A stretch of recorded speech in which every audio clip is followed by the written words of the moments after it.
चेहरा इंसान की पहली पहचान। इस चेहरे को इंसान की पहचान के साथ जोड़ा जाता है। इसका मतलब चेहरा हमारे बॉडी का वो हिस्सा है जो इंसान के वजूद से कभी हटाया नहीं जा सकता। लेकिन जरा सोचिए कि क्या हो अगर ये पहचान ही हमसे छीन ली जाए। अगर ऐसा हो जाए तो ये हमारी जिंदगी का सबसे बड़ा अभिशाप बन जाएगा।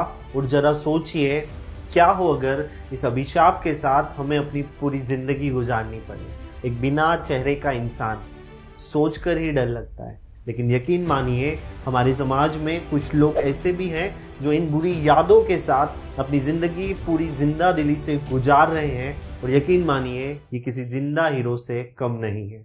आइए मेरे साथ हम में से ही एक वॉरियर की कहानी पर रोशनी डालने वाले हैं जिनका नाम है नसरीन जहान। एक ऐसा फूल जो तेजाब में भी खिला, एक ऐसी आंख जिसने खूबसूरती के सारे मायने बदल कर रख दिए, एक एसिड अटैक विक्टिम और एक सर्वाइवर की कहानी, एक ऐसे इंसान की कहानी जो आपको ये सोचने पर मजबूर कर देगी कि क्या सच में इतना दर्द, इतनी वायलेंस और इतना प्रतिकार झेलने के बाद भी इतनी पॉजिटिविटी के साथ, इतनी जिंदा दिली के साथ जिया जा सकता है। माय डियर फ्रेंड्स, हमें लगता है कि हमारी जिंदगी में मुश्किलें काफी हैं, हम कितने बदनसीब हैं। पर क्या वाकई आपकी जिंदगी की उलझनें उस मासूम की जिंदगी से ज्यादा है जिसे उसके माँ बाप ने किसी और को गोद दे दिया हो। उम्र का वो पड़ाव जब एक बच्चे को प्यार और केयर की सबसे ज़्यादा ज़रूरत पड़ती है और उसी समय नसरीन को अपने ही माँ बाप के घर को अलविदा कहना पड़ता है। नसरीन के लिए वो यादें इतनी धुंधली है कि उन्हें अपने असली माँ बाप के बारे में कुछ भी नहीं पता। बस उन्हें ये पता है कि उन्हें किसी और को गोद दिया गया था। नया घर, नए लोग, नए रिश्ते। अब शायद जिंदगी पटरी पर आ गई होगी, लेकिन उन्हें क्या पता था जिंदगी फिर से उन पे हंसने को तैयार बैठी है। उनके माँ बाप से उन्हें घर तो मिला, लेकिन वो प्यार नहीं जिसका हकदार दुनिया का हर एक बच्चा होता है। नसरीन बताती है उनके पिता खुद एक टीचर थे। उन्होंने ही नसरीन को अच्छी एजुकेशन दी जिससे उन्हें अच्छे और बुरे का फर्क समझ आया। जिंदगी ठीक ठाक चलने लगी। कुछ सालों के बाद नसरीन की शादी कर दी गई और नसरीन की जिंदगी हमेशा के लिए बदल गई। उनकी शादी जिस इंसान से हुई वो एक अल्कोहलिक इंसान था। फ्रेंड्स, हम सोच भी नहीं सकते 10 साल तक एक ऐसे रिश्ते में बंधे रहना जो उनकी मर्जी से हुआ ही नहीं। लगातार 10 साल तक चलने वाला torture, domestic violence, physical and verbal abuse Nasreen सहती रही। नसरीन ने इसकी शिकायत भी अपने घर वालों से की, उनसे मदद मांगने की कोशिश की, लेकिन वही छोटी सोच वाला जवाब आया, औरत तो पाँव की जूती है और जब मर्द चाहे उसे बदल सकता है। इन तमाम चीजों से थक हार के एक दिन नसरीन फैसला लेती है कि वो अपने पति का घर हमेशा के लिए छोड़ देगी। उनके लिए इसके पीछे का कारण साफ था, अपनी बच्चियों को एक अच्छा भविष्य देना और अच्छी एजुकेशन देना, ताकि उनकी बच्चियों के साथ वो सब ना हो जो उनके साथ हुआ। इसके लिए उन्होंने सबसे पहले खुद को पैरों पर खड़े होने की कोशिश की, खुद को फाइनेंशियली इंडिपेंडेंट बनाने की कोशिश की। नसरीन बताती है कि उन्होंने शुरुआत में ट्यूशन पढ़ाने का काम शुरू किया।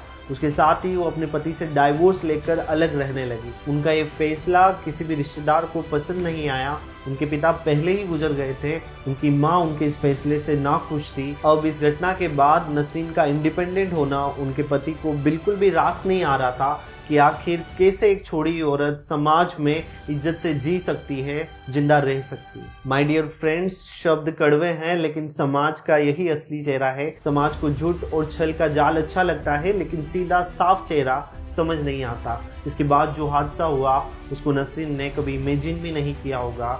डाइवोर्स के 6 महीने के बाद में, जी हाँ 6 मंथ के बाद ही नसरीन के पति ने उन पर एसिड अटैक कर दिया और फिर जिंदगी पल भर में बदल गई। वो तेजाब, वो दर्द शब्दों में बयान नहीं किया जा सकता।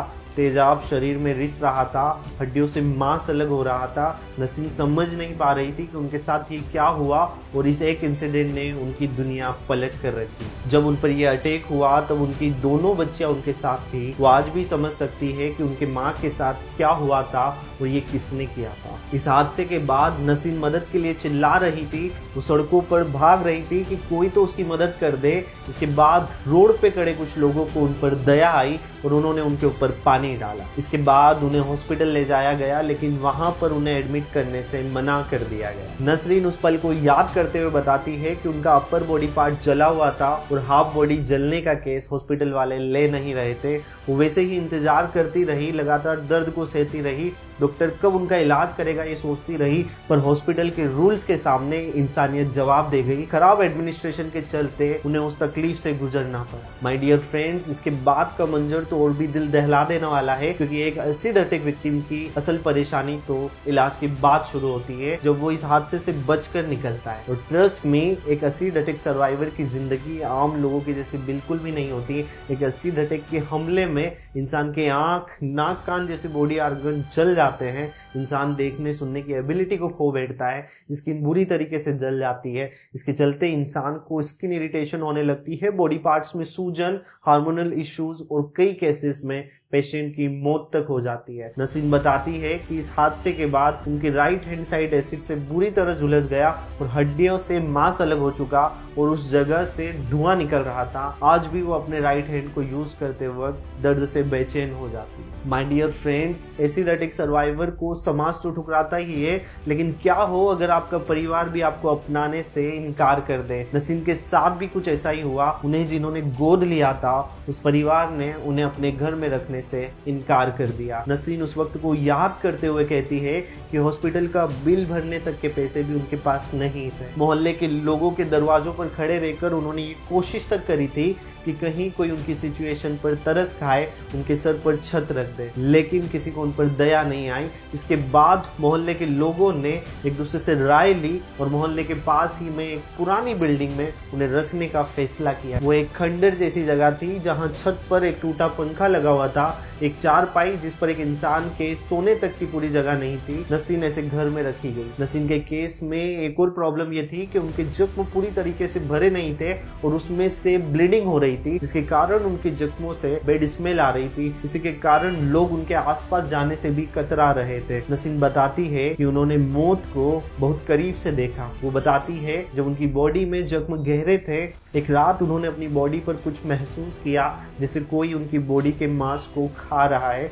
जब उनकी आंखें खुली तब उन्होंने पाया कि उनके जख्मों पर चींटियां रेंग रही थी और इस घटना ने उन्हें बुरी तरीके से डरा दिया। ये इंसिडेंट उनके दिमाग में कुछ इस कदर छप गया कि वो आज भी उसे सोचकर डर जाते।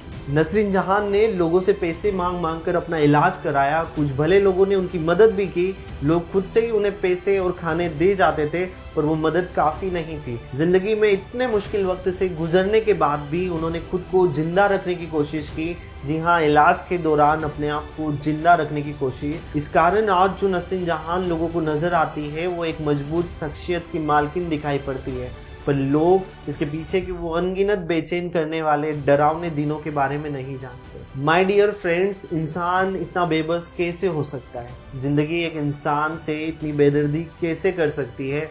ना सगे माँ बाप का प्यार मिला, ना ही जिन्होंने गोद लिया उनका। मानो पूरी दुनिया उनके खिलाफ खड़ी हो। पहले पहचान छीन ली गई, फिर जीने की आस छीन ली गई। नसीन जहां जब उन्होंने आगे आकर अपनी स्टोरी को लोगों के साथ शेयर किया, तब लोगों ने इस टॉपिक का, इस इंसिडेंट का दूसरा साइड भी देखा, कहानी का दूसरा हिस्सा, जो सवाल करता है कि इसके बाद क्या।